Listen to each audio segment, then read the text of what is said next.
कुलकर्णी, त्याचप्रमाणे महापौर मंजुषाताई नागपुरे, सारथीचे अध्यक्ष श्री अजित निंबाळकरजी, अण्णासाहेब पाटील आर्थिक विकास महामंडळाचे अध्यक्ष नरेंद्र पाटीलजी, सन्माननीय आमदार भीमराव अण्णा तापकीर, योगेशजी टिळेकर, सुनीलजी कांबळे, हेमंतजी रासने,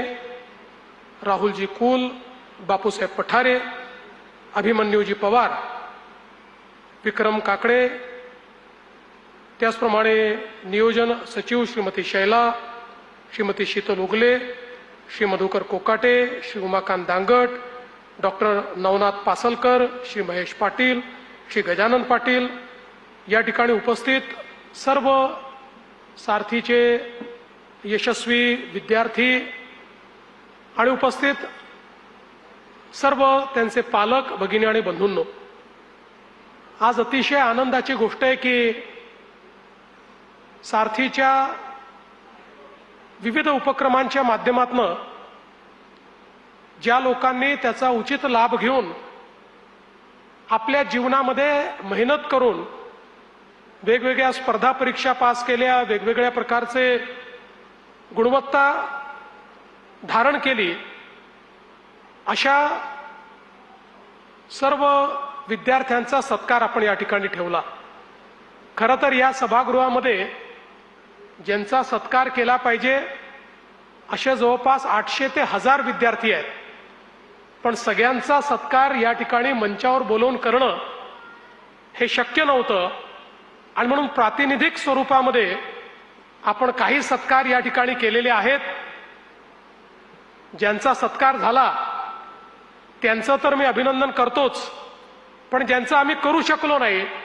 त्यांचाही सत्कार झाला असं आपण सर्वांनी समजावं आणि त्यांचंही या ठिकाणी खरं म्हणजे अतिशय मनपूर्वक मी अभिनंदन करतो। आणि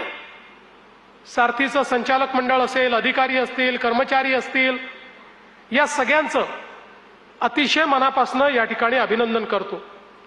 आत्ताच वहिनींनी सांगितलं, सारथीच्या माध्यमातून UPSC मध्ये 140 आणि MPSCतून 1124 आपल्या मराठा समाजाचे युवक आणि युवती हे आज विविध प्रशासकीय सेवांमध्ये त्या ठिकाणी दाखल झाले आहेत। बँकिंग परीक्षांमधनं देखील 500च्या वर तरुण तरुणी त्या ठिकाणी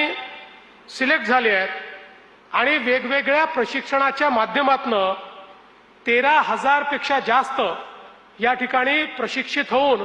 आता रोजगारक्षम किंवा रोजगाराला लागलेले अशा पद्धतीनं आपल्याला तरुण तरुणी दिसतात। जवळपास 2 लाखापेक्षा जास्त लोकांचं प्रशिक्षण हे सारथीच्या माध्यमातून या ठिकाणी झालेलं आहे। त्यामुळे निश्चितपणे एक मोठं कार्य सारथीने या ठिकाणी केलंय, याबद्दल माझ्या मनामध्ये कुठली शंका नाही। मला आठवतं की 2015-16 साली ज्यावेळी मराठा आरक्षणाच्या संदर्भात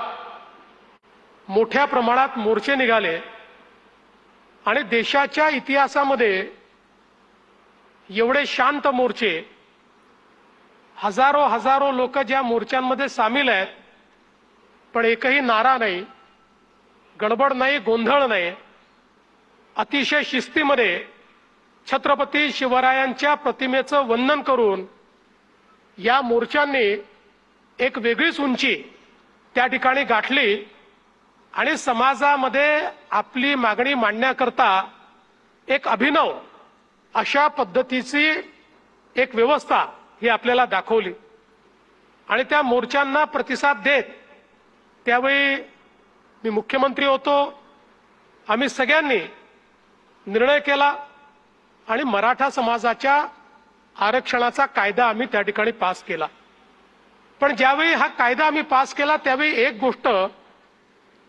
सातत्याने आमच्या मनामध्ये होती, कारण या आंदोलनाच्या निमित्ताने राज्यभरातल्या आणि देशभरातल्या अनेक तज्ञांशी चर्चा व्हायची।